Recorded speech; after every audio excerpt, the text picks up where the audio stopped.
Okay, started Unit 3 where we're going to learn a lot more derivatives.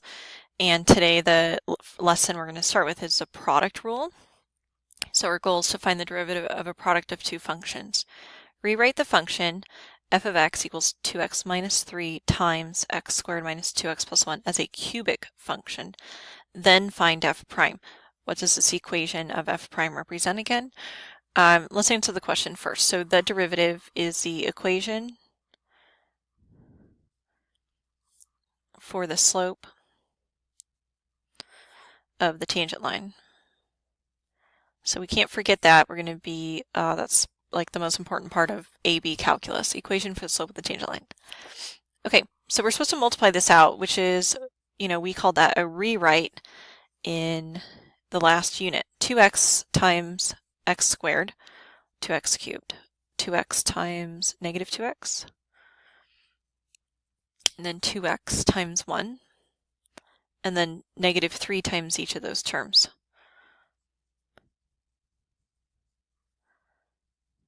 And let's combine like terms. Did I make a mistake? Let's double check my work. 2x times x squared is 2x cubed. 2x times negative 2x, well, that's an x times an x, which is an x squared. And then 2x times 1. Whoa, keener. Those are two, the exponent, it's like a minor mistake, but I don't know, maybe I was zoned out. 2x times 1, do you ever zone out? Do you zone out during my videos? Rude. Negative 3 times negative 2. Yeah, Okay. I'm okay for now. Let me know if you think otherwise. And then 2x plus 6x is 8x minus 3. Good. Okay, so we did a rewrite, and then are we supposed to find the derivative? Yeah, f prime. Here we go. Power rule. This one's called the power rule. 3 times 2 is 6. Subtract 1. Negative 7 times 2 is negative 14x minus 1 is 1. The derivative of 8x is 8. The derivative of negative 3 is 0. There's the derivative. Okay, two men, what the heck? What is this all about? Isaac Newton and Gottfried Leibniz are created, or Leibniz, I forget, we'll have to look it up, are credited for developing the study of calculus. In 1673, Leibniz published an article in which he derived what we know today as a product rule for differentiation. Let's write this rule together in the box below. Oh, we're going to do a fun activity where we talk about Newton and Leibniz and who really invented calculus because it's a big math mystery in the world. Let's write this rule together. Okay, ready? So if you have f of x times g of x, and we want to take the derivative. So to take the derivative of this product, this is a product of two functions, we write this. The derivative with respect to x. What I said, but what I wrote were two different things, but that's what this means. D over dx. D stands for the derivative. The derivative of this with respect to x. Everything's going to be with respect to x right now for the next 2 months. So it's going to be d over dx of this product, are you ready? Equals fg prime plus gf prime, fg prime plus gf prime, fg prime plus gf prime, f g prime plus g f prime, fg prime plus gf prime, fg prime plus gf prime. Let's make it official with our wonderful x's, okay? That's it, huh? What? How does two things become four things? Just like that.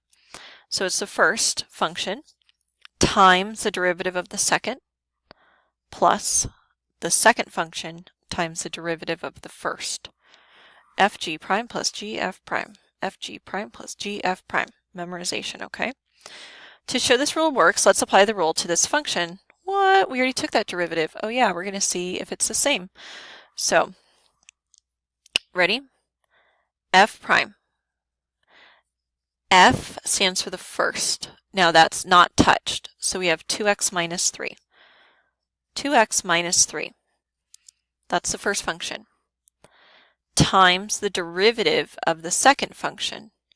So look at the second group, and what is that derivative? What's the derivative of x squared? 2x. And the derivative of negative 2, x is negative 2. Okay, that's g prime plus g. G represents the second function, you guys. F and g, like that. So this was f, and this was g prime. And now we're going to have g, which is just the second function. You don't know derivative. Just recopy it. Times f prime, the derivative of the first. So what's the derivative of 2x minus 3? Just 2, right? Derivative of 2x is 2, derivative of 3 is 0. fg prime plus gf prime. Okay, is this the same as above? Well, I don't know yet because we have a bunch of products. So I'm gonna focus this time so I don't make any mistakes. Let's FOIL this out, multiply it out. 4x squared, 2x times negative 2, negative 3 times negative 2, negative 3 times positive 2. Okay. And then here I need to distribute this 2 into each of these, and I'm grateful for that that's a plus sign. So I'm not going to change any signs. They're going to stay the same. Oh my gosh. What did I just say? I said I'm not going to change any signs. Negative 2x times 2 and plus 2. Do we have any like terms to combine? X squared's 4 plus 2, 6x squared. X's, I see a negative 4, a negative 6, and a negative 4. Negative 4, negative 6 make negative 10, minus 4, negative 14. X. And then my constant terms, I have a 6 plus a 2. 6 plus 2 is 8. Are they the same? What? Crazy, huh? Product rule. How does it go? fg prime plus gf prime, fg prime plus gf prime, uv prime plus uv. Watch, if it was like two other letters, like u and v, sometimes they switch in different books. The derivative of u times v, uv prime plus vu prime, uv prime plus vu prime, fg prime plus gf prime. Okay? Trying to think if I've seen anything else. I don't think so. It's either f and g's or u and v's, and it just depends on your textbook. See the board to understand that the derivative of u times v does not equal that. So look at the whiteboard when you come into class. You can't look at it now. Oh wait, well, it depends. Are you doing this at home or in class? Students often wonder why this rule is so important if we could just rewrite as the polynomial and easily differentiate it. Okay, why do we need the product rule if we could just do this in the first place? The answer to that question is simple. If it is possible to rewrite the polynomial, always do so. What? Always do so. But in the case of this function, there is no way to rewrite it as a polynomial, right? You can't like distribute or multiply or combine like terms. It's two completely different functions. Apply the product rule to find the slope of the normal line. Geez, you're throwing in all sorts of crazy stuff at us. To the graph of g when x is pi. Okay, one thing at a time. You ready? G prime, the derivative. Please write the formula. fg prime plus gf prime. If you write the formula every time, you're going to get it right every time. Ready? F. F stands for the first function. What's the first function? Just x squared. So we have x squared times. What's the derivative of sine? Derivative of sine is cosine.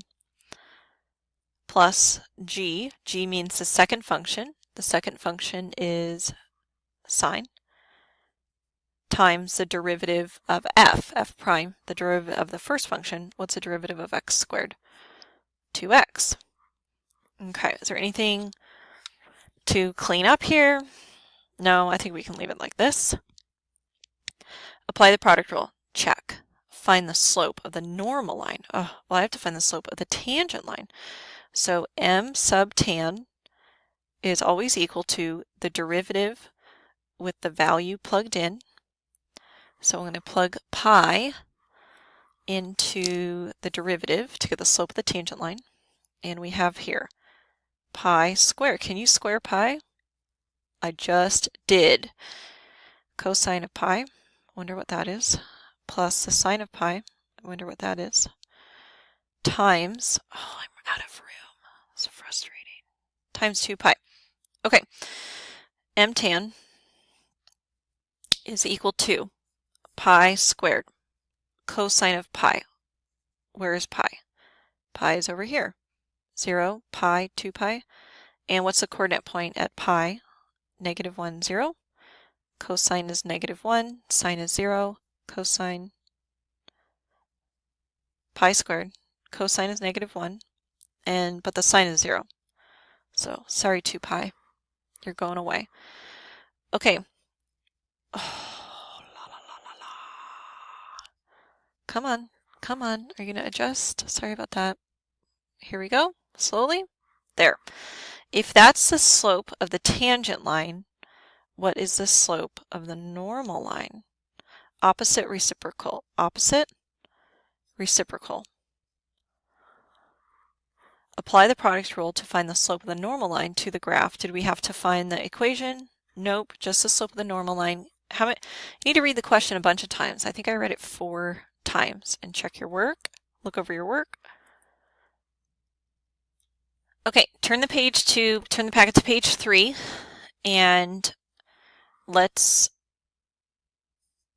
we're going to do the product rule, but not all of it is so algebra like those examples. A bunch could be used on the graph, and then the next example is a table. So all of this is a lot of fun. Apply the product rule for differentiation to graphs and tables. So given this product rule, let's write out down our formula again. If given y prime will be fg prime plus gf prime. Okay, you're writing the rule down for yourself, so it doesn't have to be super official with x's because you're just doing it for you. Below are 2 graphs, but look at what p is equal to. P is equal to the product of f and g, and r is equal to this. So we're going to have questions with p and r. Use the graphs to answer the questions that follow. If g equals this, g prime, okay, that's just information. We're going to need it later. What is the value of p prime? Okay, don't plug in -4. First, we have to find the formula for p prime. So the formula for p prime is going to be f times g prime plus g prime, plus g times f prime. Ms. Keener, you just said we don't have to put the x's. I know, but now we need them because we're plugging in a -4. So p prime of -4 will be f of -4 times g prime of -4 plus g of -4, it's negative, right? Remember it's negative, times f prime of -4. Okay, now we need to find these answers. P of -4 will equal f of -4. Where are we going to get that from? The graph? The graph at -4, what's this value here? The y value there. -1. So f of -4 is -1. What is g prime of -4? Well, that was given to us here in the question. It's 2. Okay. Plus g of -4, we have a graph for g. So we're going to go to -4 and go up. Let's see, is that -4? It's so tiny, huh? And go to the y. Sometimes I don't know what this number is, so I just look, oh, that's 5 and that's 7, so that must be 6. F prime of -4. They didn't give it to us here, but we do have the graph of f, so what would the f prime be? F prime on a graph is the slope of the tangent line at -4. What is the slope? Well, at -4, we're on a line, right? What's the slope of that line? Down 1 over 1, down 1 over 1, -1. Whoa, cool. So we got an answer from this graph, from this graph, from the slope of this graph, and then they gave us that answer. Can we find this? What's it going to be? -2 minus 6. -2 minus 6 is -8. So fun, we can use the product rule with those equations, or we can use it like this on the graph. Now go and start these